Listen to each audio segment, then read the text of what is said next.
Welcome back to the Power and the Glory. Today's scripture is taken from the book of Psalm 93, verse 4. But before I read the scripture, please like, share, and subscribe. It does really make a huge difference to the Google algorithm. And thank you to my existing subscribers for your ongoing support. I really do appreciate it. So I'll read the scripture now. Mightier than the thunder of the great waters, mightier than the breakers of the sea, the Lord on high is mighty. So in this passage of scripture, it declares that God is more powerful than the chaotic roar of many waters and the mighty breakers of the sea. In short, the storms we may face in life may be big, but we have a much bigger and mightier God than any tempest or challenge that comes our way, and God will always deliver us. So that being said, let's look at the major themes of the scripture now in detail. Starting off with God's supremacy over chaos. Well, the roaring waters and mighty waves symbolize uncontrollable chaos, overwhelming trials, and unruly forces. All of us can recognize storms in our lives, like loss of a loved one, illness, loss of employment. The verse teaches that God is not only stronger than these forces, but actively reigns above them, bringing order to chaos. It's all about unshakable stability. While the world is filled with turbulence, God's throne is established eternal and cannot be shaken. This provides a secure anchor for believers, regardless of their circumstances. Above all, the verse contrasts the noisy, violent sea with the calm, superior strength of God.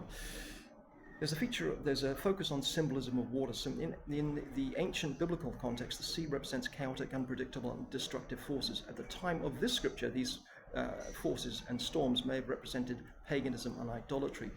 But we have no lesser storms in our lives these days. The verse declares God holds authority, though, over these forces, whatever their nature may be. Comfort and security is the theme here as well. The message is designed to offer comfort, showing that despite turbulent circumstances, God's throne is secure and He is on high. But more than this, God can help us and get through the storms of our lives. And given the gravity of many storms we will face, we can only get through them with His help. So God is very much our refuge and our first port of call in any challenging situation. Finally, it's all about God's power and reliability. A straightforward link is made here between God's power and His reliability. It's a call for all believers to fully trust in God, encouraging them to rest secure in the knowledge that God's reign is eternal and superior to any storm or opposition, physical or spiritual, we may face. The point to be made here is there is no power or force that God cannot humble, and if we trust in Him, we will be in very good hands. I'll finish off with an affirmation to help us out. I face every storm with confidence, trusting in God's power and knowing that He will deliver me from all danger and harm.